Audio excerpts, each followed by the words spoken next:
You got the touch. Dun, dun, dun.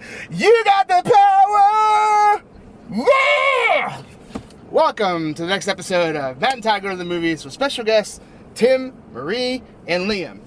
This is the podcast where all five of us went and saw a movie at our local Regal Cinema Theater, and now we're going to talk about it. In the parking structure right next to the theater, in Matt's on the Pilot, we're going to talk about such things as: should you see this movie? Should you not see this movie? Can you bring kids? Should you bring a date? Should you go by yourself? Should you snack? Should you nap? Should you craft? Should you try all those things, or should you just sit there and just escape the world? We don't know. We try to answer those questions. We try. I am Todd Domer. And I'm Matt Malloy, and welcome to the next episode where we talk about a movie. This movie is called Transformers 1. It is a animated edition in the Transformers saga, and it is somewhat of a, well, not somewhat, it is a prequel to any Transformers movies that we've seen to this point. So, being an animated film, we've got some voice acting. We don't have any live action people in the movie, but we've got some voice actors. Tim, who might we know from this cast? We do have some famous voices, since we obviously can't use the original voices if we're going back in time here in this story. So our leader voice is Chris Hemsworth, good old Thor himself, and he is the voice of the young Optimus Prime, whose name in this is Ryan Pax. We have Tyree Henry as D16, who eventually becomes a Megatron. That is not a spoiler so much. His name might not be quite household yet, but he's definitely recognizable. He was most recently in the Godzilla vs. Kong movies. He was also in Eternals. He's been around a while. Kind of a growing Hollywood career. We have Scarlett Johansson, another fellow Marveler, like Hemsworth. She's in this as Alita 1, one of the original female robots. Keegan-Michael Key, of Key and Peele fame, of course, is the young Bumblebee, one of the loyal good guys of the world. And then Lawrence Fishburne shows up in his always good sounding voice as one of the original Transformers, which it gets into the story a bit. And we also have good old John Hamm, most famously from Mad Men and various other things over the years. He's Sentinel Prime, the leader of the planet that we're on. And there's more story with that, of course. And Steve Buscemi shows up as Starscream, who, if you know Transformers, you know why he's the perfect choice for that voice. Yeah, so we've got quite an epic story here. We've got what is it all about? Well, this is set on the planet of Cybertron, which is, it is the home planet of Transformers. Later on in time, depending on how much you know about Transformers, they end up on Earth and doing some battle between the Autobots and the Decepticons.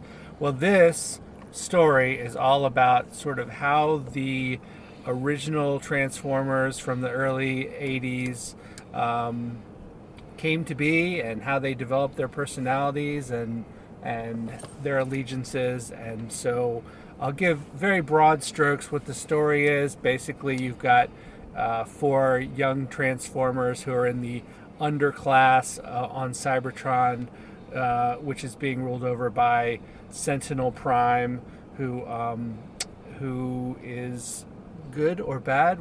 It's not clear at first what his status is, and we find out his true intentions as the story goes on.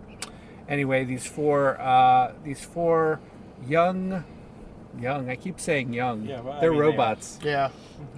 They're a few thousand years old. That's young for a Transformer. Sure.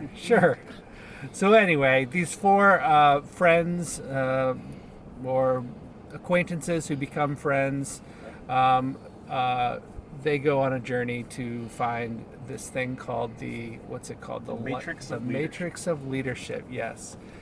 Which has gone missing. It basically is this thing that gives power and to those who are worthy is the best way to describe it, I think. And so it's been missing for a long time, and they're going to try and find it to help Cybertron become a better place for all to live.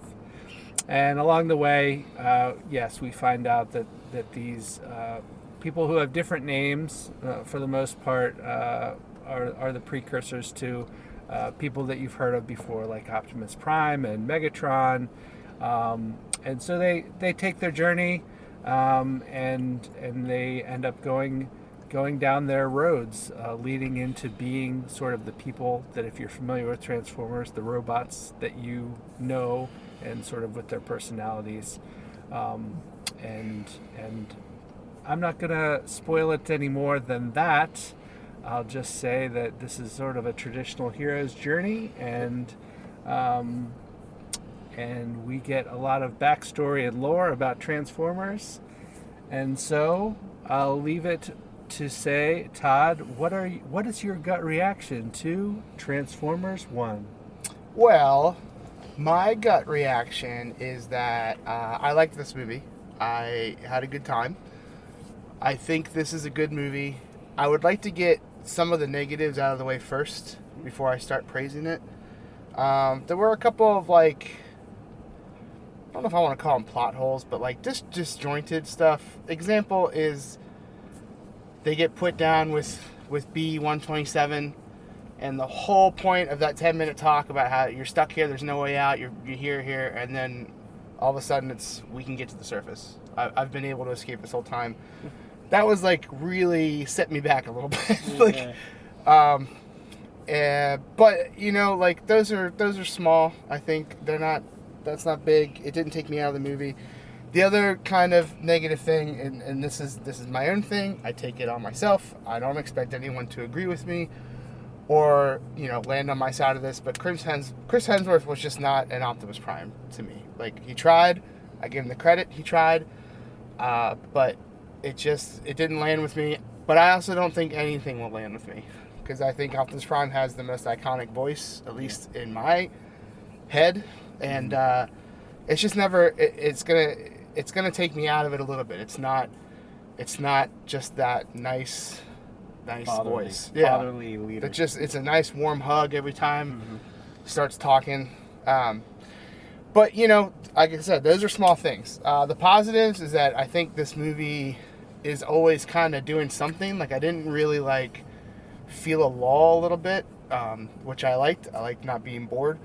I thought it was a nice mixture of adult themes and still kid kind of stuff. Like, I feel okay with my kid watching this movie, which is always good for kind of like an animated movie.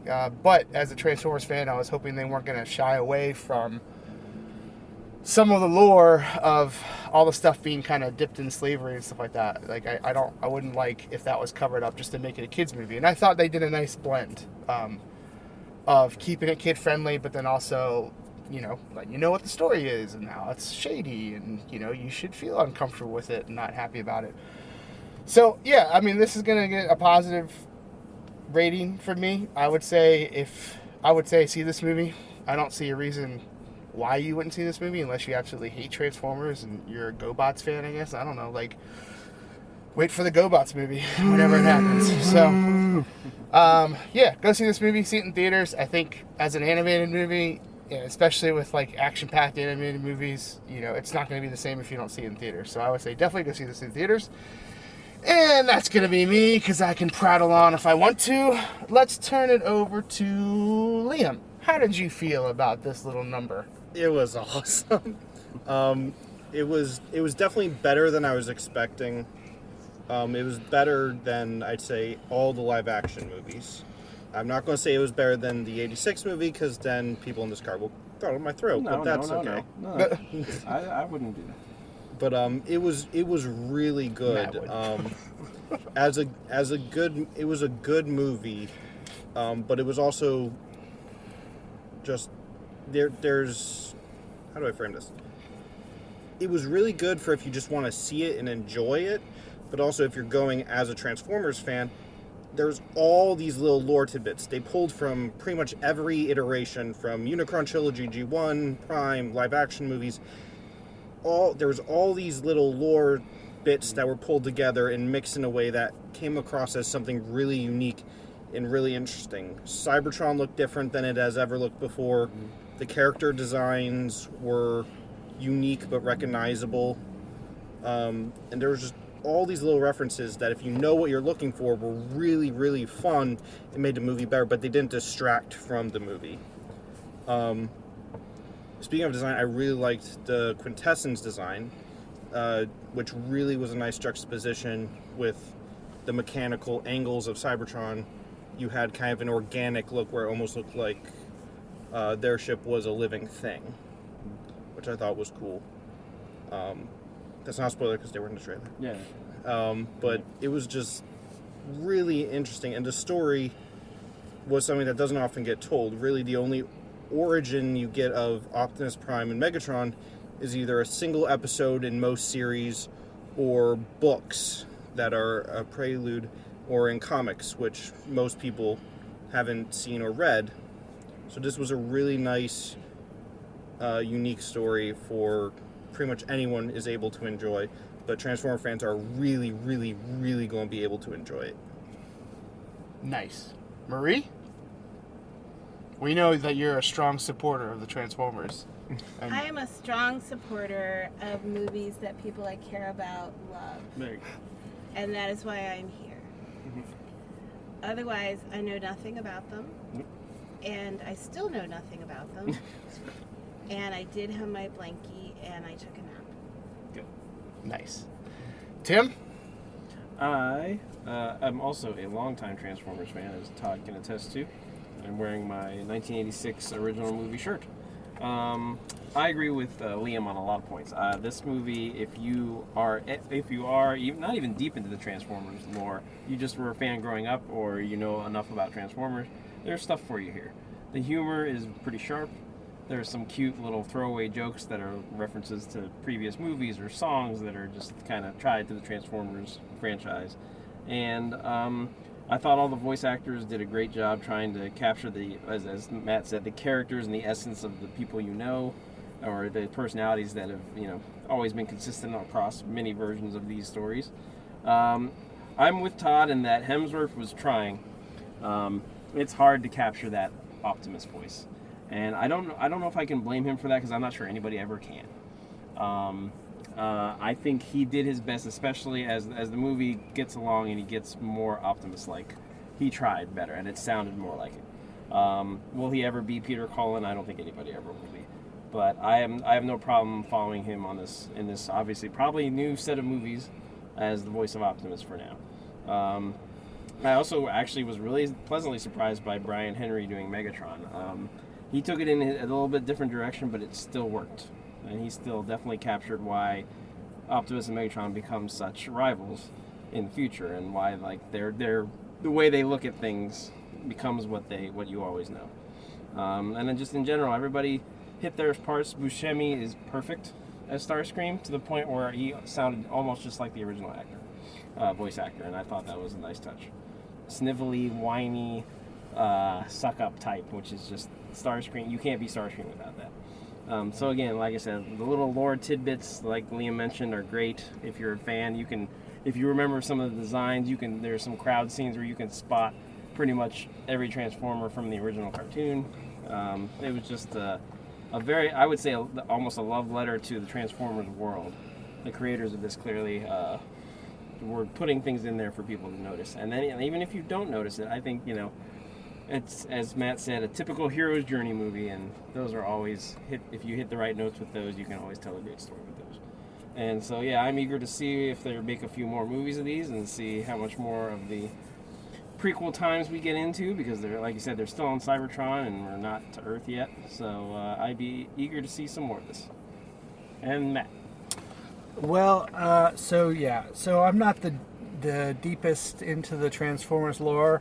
I did grow up with the G1 Transformers, so those cartoons are really where Your favorite reference? my frame of reference lies.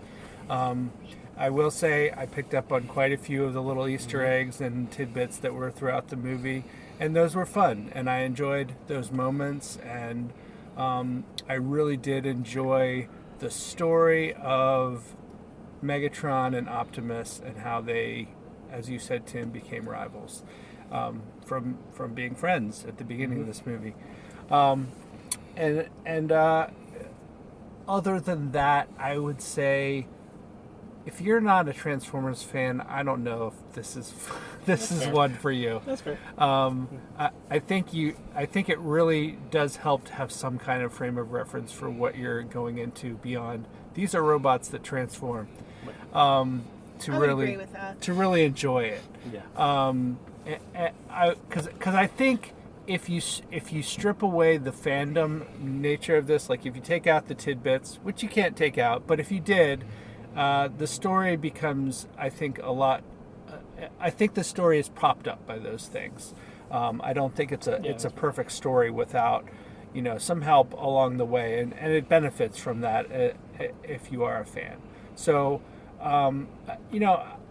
I would say yes. If you have some kind of background with Transformers, sure, go see this one. It's good fun, and I think it's certainly a solid chapter in what we've seen of Transformers media that you can consume. I would say it's even near the top of those I would agree with that. those volumes, those chapters. But the strong caveat is if you don't have any of that background, I don't think it's for you. Maybe I don't know what would be a better introduction to the series, but I think this is a hard first step, just because of the depth of lore that goes into this without any reference. So I'll say I enjoyed it, and I think it's a solid Transformers movie. I don't know if it's a good to great movie without that frame of reference. No, I think that's all a fair point, especially when it comes to like the so to speak outsiders or people unfamiliar. Because even the original '86 movie was like basically the entire season of the show wrapped, that transitioned it to a whole new phase. And if you just watch that isolated, you don't have the attachments to the characters and everything that happens in that. So even that movie, when you go back to it, is very much a wow. How did we get here? And oh my gosh, a lot seems to be happening. And Who's that guy? Why is he dead? Why is that important? yeah. What's going on here? And I feel like Transformers has kind of always assumed that you know something about it or been following it in order to. Yes. Or See this movie if you don't know nothing and enjoy the crash course. That is true. I mean, too. they Bright colors and lasers. loaded up as a with good story. Like introduction. You take in a lot real fast, but it's like it's not for lack of trying. They really threw it at you. Yeah. it's fair. So, well, I really were you tried. Yeah, done? Matt? that's Sorry. fine. Yeah, I'm Okay. done. All right. Well, getting down to the nitty gritty here. How many matrices would you give this movie? Obviously, I'm talking about the matrix of leadership. 0 being the worst because then you have none and there's no energon flowing. There's nothing going on. Oh my gosh, what are we doing? 5 being the best because you got more than one and they needed one in the movie. But then this would be 5, which would be fantastic. So, Matt? Well, I am going to land on 3 matrices of leadership. I'm going to say this is a solid movie with the caveat that I gave. Really, I think you need some frame of reference. Yes, you can get a crash course, but it's really going to go down. Be Have it down all your thrown throat. at you in the first Yes. 5 minutes of the movie. Yeah. So for me, 3 matrix of leaderships. Fair. Marie, we know it's going to be a high one with you. I'm gonna go with 3 because Oh my gosh, you two get a room. What's saving the numbers and everything? we almost always agree. Yeah, almost Um, always. No, I appreciate that I am not the target. right audience Yep. for this movie, but I appreciate all the enthusiasm and all the points that y'all have about the quality of the movie. And certainly, if you're a Transformer fan, you should just go. I'm just not informed and didn't get it. So I did get some of the jokes and they were funny and I laughed a couple of times. It's just not my style of movie. Doesn't mean it's not a good movie. So I'm going with 3. Fair. Liam? I'd give it 4.5. Mm-hmm. The 4 or 5. the leftover 0.5 I just want Astro to show up. He's my favorite character. He's Oh, a bit of a yeah. side, obscure character, but I still want him there. So if they get him in the next movie, then they'll get 5 out of 5. There you Fair. TM? go. I'm gonna say like with some of the same that we're all saying here is that it may not be just for the lay fan, so to speak. But as a Transformers fan, I did enjoy this, and I'm eager to see more. I'm going to give it a 3.4. 3.4. Well, I did enjoy this movie. I do think that it was nice to see everyone capture the essences of these characters. Like, I didn't come out of this movie and go, oh, they really crapped on my character. Like, they really did try to really make, I guess, everyone happy for this movie. Which, Yeah. I mean, I think is the mark of people who care about the product and Mm-hmm. want to see it succeed. So I'm at a nice solid 3.2. We've pretty much said it all about this movie at this point. Was it Not more- my Optimus was it more than Prime, meets but the eye? I'll take it. So, All right. Well, I got a quick around the horn question for those of you who have a preference. Okay. Liam, this is spurred by your desire to have Astro trained and him not being there. Who was your favorite Transformer that you saw in this, and who do you wish was in it that wasn't in it? I'll go first since I already know the answer for me. Go. For sure, Soundwave is my favorite Transformer, and I was really happy to see him Yes. present Pretty in this much movie. The form you recognize it. Yep. And I would have liked to see Cosmos, who's probably my second favorite Cosmos, nice. He's in a new Transformer. cartoon, Oh, good. voiced by Weird Al. Oh, wow. Okay. Yes. So anyway, those are my answers. it was your favorite in general, and it was your favorite in the movie, and then which one did you want to see? Okay. Yep. Favorite in the movie. You put Optimus Prime in front of me in any way, and it's just gonna it hits all the heroic traits that I like characters to hit. Sure. And this guy's back. Yeah. Who I wish was in there. You were talking about Soundwave, who's also a favorite of mine. I was hoping he was going to eject some tapes, and it was going to be Laserbeak and Buzzsaw. Yep. yeah. Rumble. And then what was the Jaguar's name? Ravage. Ravage, thank you. Yes. I was hoping, and it would have been funny to me if it eject and it looked like a CD or something. I was waiting for something. Yeah. I was like, what's going to be the updated kind of throw at us, and it just didn't happen. But I did appreciate he did say eject at one point though.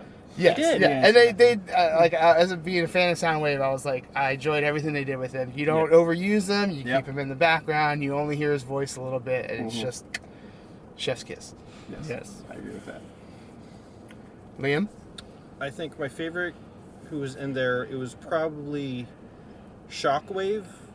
Yes. Just the way they played with him, and all his lines were jokes. He wasn't in it very much, No, but the lines that he did have, the fact that he was delivering them made them even funnier. I agree with that. Of course, I already picked Astro Trans my favorite, but I'll pick someone else for the sake of something interesting. I'd say probably a character I'd want to see.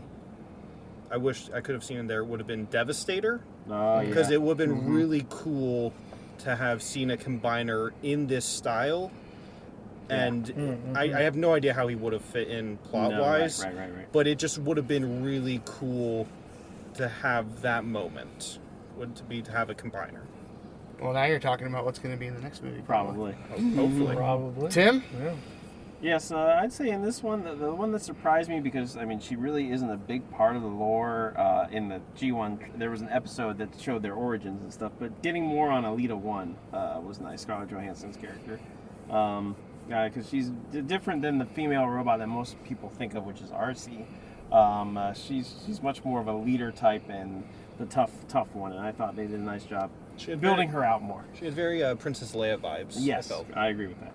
And I thought it was nice. So in this movie, she was the one that surprised me. And again, with Todd, Optimus is always going to be my guy, and so I'm all for that. And then as far as a character that'll be fun to see at some point, we got to get some Dinobots. I need some Grimlock. Yeah, so we'll get to them, I'm sure. And so that would be my wish for coming up. versus Devastator. Marie, we're all waiting for your response to this question. I thought the spider character was interesting. Yeah. She was fun because She I was- think she was meant to be an Insecticon predecessor. So she was Okay, from words are Beast coming out Wars. of your mouth. Oh, she was in but Beast I Wars. Yeah, don't know I what never you're watched saying. Beast Wars, so that's fair. And Okay. but more of a primary. But Anyway, yeah, that's as not you were important. saying, Marie. No, Sorry. that's okay. I don't have a favorite character, Yeah, that's fair. but I found her very interesting. Yes. Nice. Agree. I'll show you the cartoon she's from. Quite alright. All right. Any last thoughts? I think we're good. Okay. Well, that's going to wrap it up for this episode of Matt and Todd Go to the Movies, where we reviewed the movie Transformers 1. We gave it an average rating of 3.42 matrices of leadership, which is a decent score for sure. And we think every Transformer fan should definitely see this. If you're not, well, maybe not. Maybe wait for streaming if you're not a super fan. Yeah. So thank you for listening to the old podcast, for downloading. Please do that more and subscribe and keep on listening. And we will see you next time. Da da da da da da da. Da da da.